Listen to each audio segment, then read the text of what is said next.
Hey everyone, Melissa here, and I'm so happy to be back with you today. I am creating with Storyteller, decided to go back to it because I absolutely love it, and I was really surprised at how much I've used, so I'm definitely getting through it, and I love the challenge of creating in ways that I may not have created before. So with this one, I decided to go with this really busy background.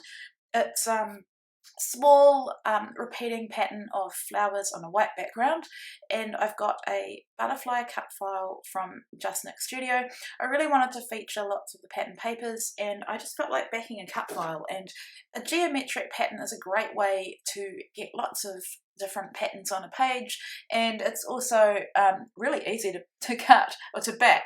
So what I'm doing, because if I put that cut file down on that paper it would be too much, so I need to provide some visual separation between the cut file and the paper. So I've just got some Distress Oxide in Faded Jeans, which works really well with this collection, and using the packaging technique and just applying it. I've got a small piece of packaging which I find is the easiest way to control what I'm doing, especially because I want the ink just to be around the outside of the butterfly. I don't want to be uncontrolled and have it go everywhere. If I was wanting to be a bit more uncontrolled and not worrying too much, I would probably do the reverse packaging technique, where I would put the colour on my mat and then kiss the mat with my paper. Now I'm adding some white splatters. I was not happy with this. I did wonder if this would happen. It has happened a couple of times before. I think the best white splatter is just watered down white acrylic paint, but I went with some ink that I've already got.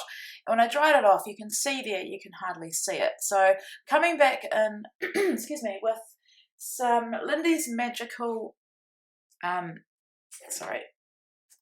Lindy's Magical Powder in Gold. It's my favourite one. It was from a Christmas collection years ago, and I just love it so much. You can't see it that greatly there, but it has a really pretty shimmer to it. And when you apply it, it doesn't look shimmery, but it dries shimmery.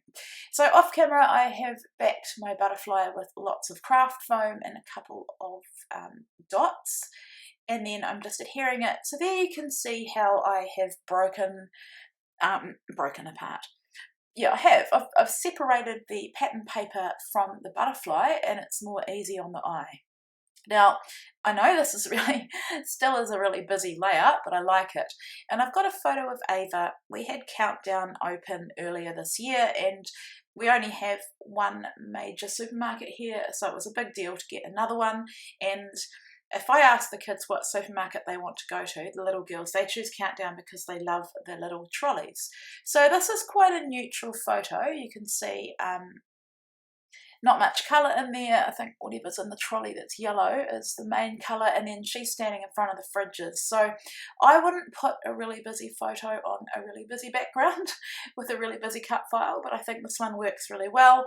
And then I've got that frame, and it just circles in on her, because I don't think that the background, fridges and stuff and floor is really that important to the story. So you can definitely think of interesting ways to use the frames rather than cutting around them and having them totally frame your photo. So I'm just going through the ephemera there.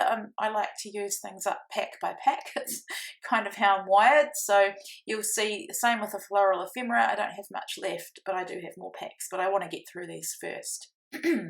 So just building a couple of clusters, not wanting to add too much to this page because there's already so much going on, and I want always the photo to be the main focus, but because that cut file is quite busy, these flowers help draw the eye towards my photo of Ava.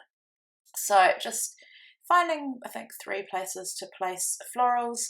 Don't want to go around the whole photo. I think that would be too much. Just wanting a bit of interest to help your eye flow across the photo as well as be drawn to that page. So, gorgeous mix of florals in that pack. You get leaves, you get little buds, and then you get some flowers without leaves and some with the leaves on them. So, loving how that's looking. Just going through here, adding dimension where I need to. I love dimension. I really struggle with creating flat layouts, and that's what I love about 12 by 12 is you can add as much dimension as you want because you're not limited by, I don't know, like a book or a traveler's notebook. So here I'm just adding my journaling to this little label that's from the ephemera pack as well. Forgot to say that I also have a sticker on the photo. I think it says, yeah, oh snap. Ava's always keen for a photo, and that's my final layout. So this is a quick video from me today, hence why I'm talking so fast, but I hope you enjoyed this process, and you can read more about it on the blog, which is linked below. Thanks for watching, and thanks for joining me today.